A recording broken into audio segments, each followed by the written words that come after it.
At 5, Norwich putting an end to panhandling in certain situations. In fact, there's a brand new ordinance in the city, and it's getting some mixed reaction. Your new London County reporter Luke Hydash explains.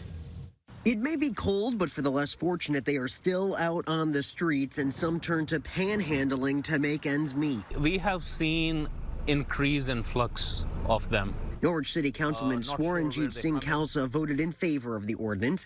He says members of the community brought concerns to the city about panhandling getting out of control.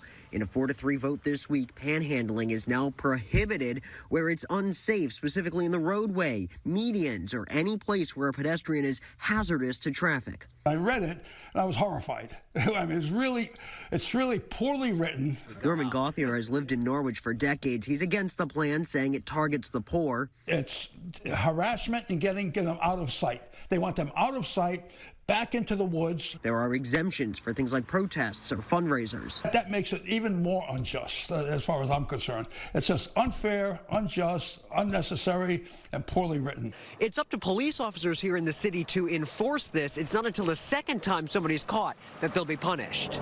It's a warning the first time someone is found in violation. After that, a $99 fine. The councilman says it's more about getting folks help than the money. My suggestion was to print some brochures and give them those resources at the same time. Under the ordinance, the city traffic authority, essentially the police department, can update what's considered an unsafe location from time to time. Your reporter in Norwich, Luke Hydash, Channel 3 Eyewitness News.